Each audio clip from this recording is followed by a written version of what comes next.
नमस्ते दोस्तों, एक नई लाइफ चेंजिंग वीडियो में आपका स्वागत है। तो शुरू करते हैं। प्लीज वीडियो को पूरा देखें।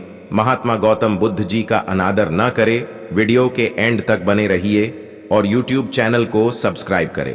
धीरे बोलो, कोई सुन न ले। ये बात हम सबके कानों में पड़ी होगी और हमारे मुंह से भी निकली होगी, लेकिन सोचने की बात यह है कि ये वाक्य कब कब हमारे मुंह से निकलता है और कब कब हमारे कानों में पड़ता है, क्योंकि ऐसे कम ही गुप्त राज्य होते हैं जो हम दूसरों के कानों में पड़ने नहीं देना चाहते।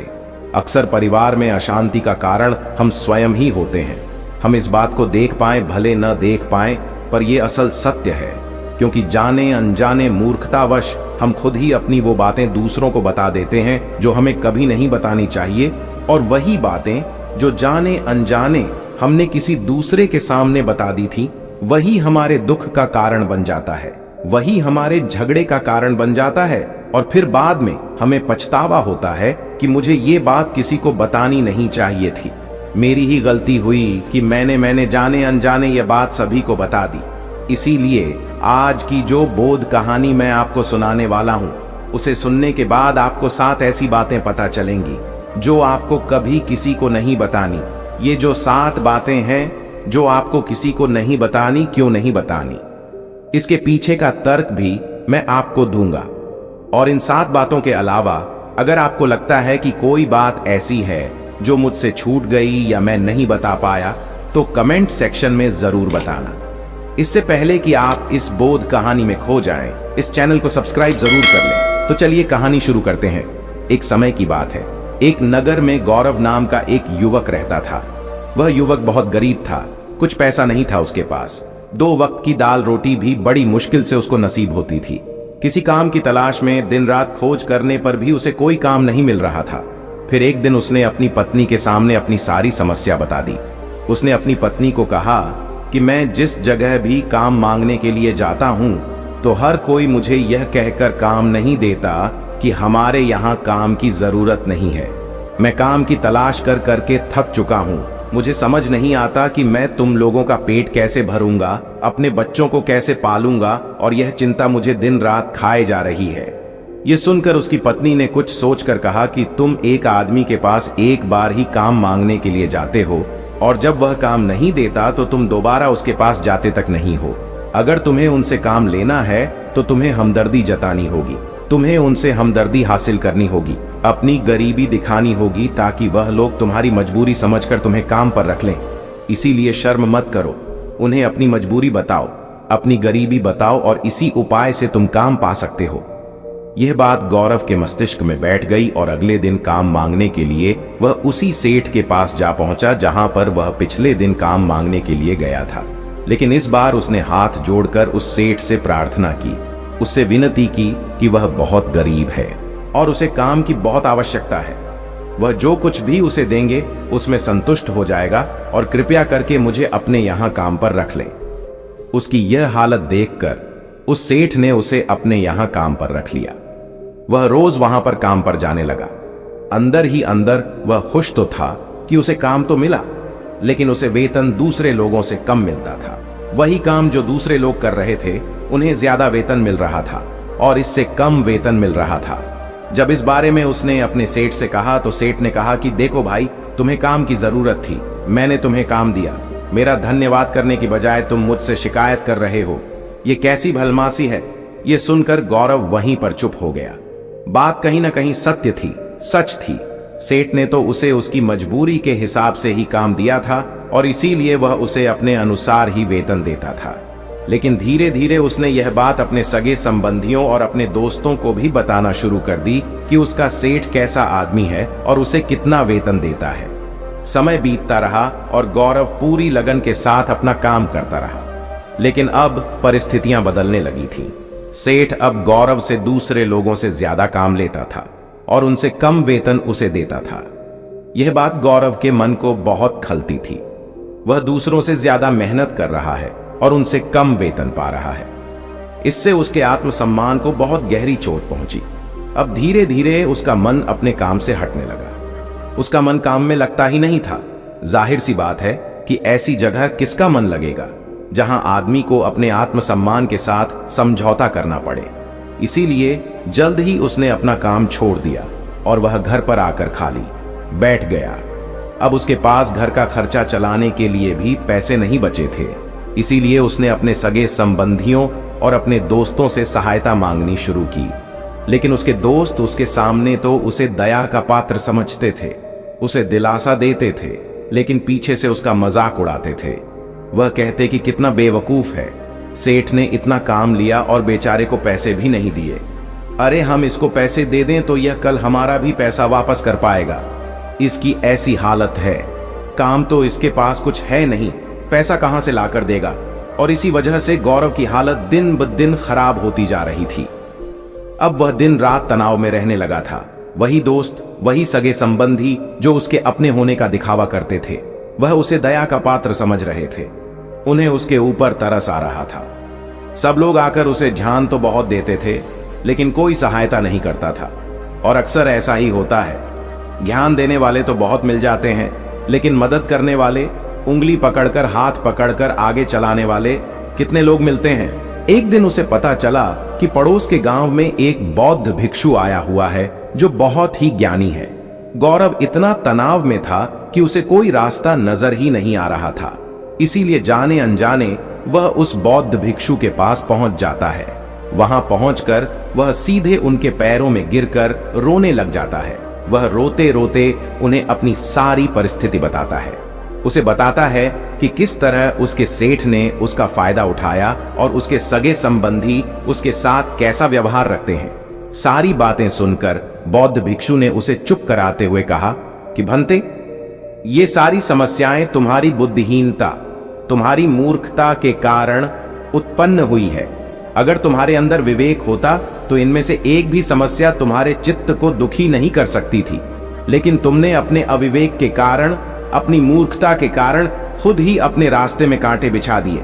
आज मैं तुम्हें 7 बातें बता रहा हूं, जो भूल कर भी किसी को मत बताना, और इन बातों का अनुसरण करते हुए तुम बाहर से मिलने वाले दुखों को तो दूर कर ही सकते हो, जो बेवजह दुनिया की वजह से तुम्हारे अंदर पनपते हैं।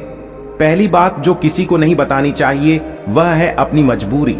अपनी मजबूरी का दिखावा करके दूसरों का दया पात्र बनकर उनकी सहायता लेने की गलती कभी मत करना। हो सकता है कि आज वह तुम्हारी मजबूरी देखकर तुम्हारी सहायता कर दे, लेकिन कल वह तुम्हारा फायदा उठाने से भी नहीं चूकेगा। और अगर फायदा भी नहीं उठाया तो दूसरों के सामने तुम्हारा मजाक बनाने में वह आदमी कभी नहीं चूकेगा। इसीलिए कभी भी अपनी मजबूरी का दिखावा मत करो। अगर घर में 2 रोटी है, सूखी रोटी है, तो वही खाकर सो जाओ, लेकिन दूसरों को इसके बारे में भनक तक नहीं लगनी चाहिए। जरा आप खुद सोचो, मजबूरी बताने का क्या प्रयोजन होता है? एक इंसान का या तो वह दूसरों से सहानुभूति हासिल करना चाहता है या उनसे कोई आर्थिक मदद चाहता है। लेकिन अगर दोनों ही परिस्थितियां आप देखें तो दूसरा आदमी आपका फायदा उठाने से नहीं चूकेगा, और अगर वह फायदा नहीं भी उठाएगा तो अपनी नजर में तो वह आपको मूर्ख ही समझेगा, बेवकूफ समझेगा, और दूसरों के सामने आपका मजाक तो जरूर बनाएगा।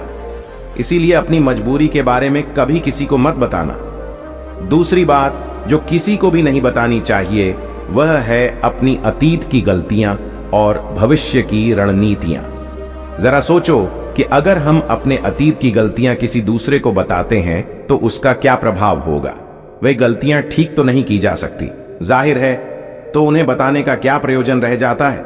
आप अपने अंधेरे पक्ष को खुद दुनिया के सामने बता रहे हो, खुद अपनी गलतियां दूसरों के सामने बता रहे हो।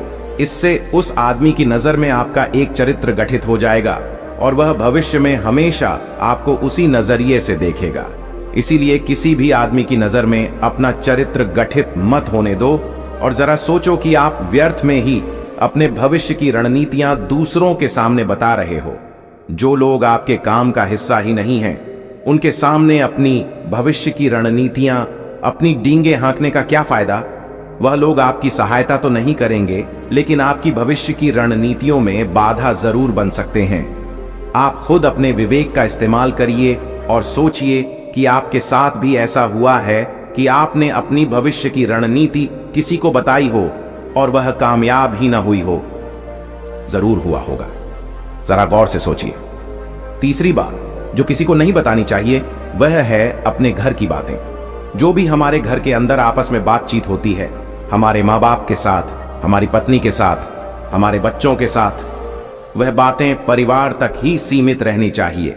अगर आप इन बातों का दूसरों के सामने ढिंडोरा पीटते हो तो दूसरों को आपके घर में घुसने का एक मौका मिल जाता है और वह इसका फायदा उठाने से कभी नहीं चूकेंगे। वह आपके परिवार के सदस्यों को आपसे दूर लेकर जाने की कोशिश करेंगे। अक्सर ऐसा होता है, हम समाज में देखते हैं कि हम अपने घर के झगड़ों को कम करने के लिए उन झगड़ों को अपने पड़ोसियों और दूसरे सगे संबंधियों को बता देते हैं, लेकिन इससे आपको सहायता कभी नहीं मिली होगी, बल्कि आपके घर के लड़ाई झगड़े और ज्यादा बढ़ गए होंगे और वह जाहिर है वह बढ़ेंगे। अगर आप अपने माँ बाप की बात दूसरों को बताएंगे तो आपके माँ बाप को बुरा लगेगा ही कि हमारा बेटा हमसे बताए बगैर दूसरों को यह बातें बता रहा है। इसीलिए अपने घर की बातें और अपने घर की लड़ाई झगड़े किसी के सामने मत बताना। अगली बात जो मैं आपको बताने जा रहा हूं, जो किसी को नहीं बतानी चाहिए, वह सुनने पर बहुत अजीब लग सकती है, लेकिन उसका सत्य भी मैं आपको एक तर्क के माध्यम से दूंगा। मैं कहता हूं कि अपनी आमदनी किसी को मत बताना। अब अपनी आमदनी न बताने के पीछे क्या प्रयोजन हो सकता है? जरा सोचिए कि आप अपनी आमदनी अपने दोस्तों को बता देते हैं, तो जब आपके दोस्तों को जरूरत पड़ेगी तो वह सिर्फ आपको ही याद करेंगे, क्योंकि उनको पता है कि अगर आपकी आमदनी ज्यादा अच्छी है तो आप ही उनकी मदद कर सकते हैं, और इसीलिए ज्यादा लोग आपसे सहायता मांगेंगे। और जब आप उनकी सहायता नहीं करेंगे तो वह सोचेंगे कि इस आदमी के पास पैसे हैं, मेरी सहायता कर सकता है, लेकिन यह सहायता कर नहीं रहा है, और इसीलिए आपकी आमदनी आप दोनों दोस्तों के बीच एक झगड़े का कारण हो सकती है। कम आमदनी होगी तो लोग मजाक उड़ाएंगे और ज्यादा होगी तो सहायता मांगेंगे, तो अपनी आमदनी बताने का कोई प्रयोजन नहीं है। अगली बात जो मैं आपको बताने वाला हूं, उसे अपनी गांठ बांध लेना और किसी को यह बात मत बताना। अपनी कमजोरियां और अपनी ताकत। अक्सर इंसान को पता नहीं होता है कि उसकी कमजोरी या उसकी ताकत क्या है, लेकिन अगर आपको अपनी कमजोरी और अपनी ताकत पता है तो पहली बात तो आप बहुत ही बुद्धिमान आदमी हैं, और दूसरी बात कि आपको यह बातें किसी से साझा नहीं करनी है, क्योंकि अगर आपकी कमजोरियां दूसरों को पता चल गई तो वह आपकी कमजोरियों का फायदा उठाएंगे, और अगर आपकी ताकत पता चल गई तो वही ताकत आपकी कमजोरी बन जाएगी, क्योंकि वह ताकत दूसरे आदमी को पता है और वह ताकत की काट भी ढूंढ ही लेगा।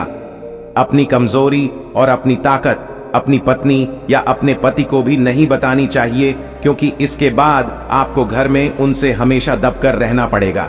अगली बात जो किसी को नहीं बतानी चाहिए वह है अपने मित्र और अपने शत्रु। आप अपने दरों के बारे में अगर दूसरे लोगों को बताएंगे तो वह आपके मित्रों के साथ अपनी घनिष्ठता बनाकर आपको धोखा दिलवा सकते हैं। आपके गहरे मित्रों को आपसे दूर करने का प्रयास कर सकते हैं। अक्सर आम आदमी ऐसा नहीं करता, लेकिन आपके दुश्मन ऐसा करने की कोशिश कर सकते हैं। और दूसरी तरफ आपके शत्रु का भी किसी को नहीं पता लगना चाहिए, क्योंकि आज जो आपका मित्र है, अगर कल वह आपका दुश्मन हो गया तो वह आपके दुश्मन के साथ ही मिलकर आपको परास्त कर सकता है, आपको धोखा दे सकता है। इसीलिए अपने सबसे अच्छे दोस्तों को भी अपने दुश्मन के बारे में कभी मत बताना।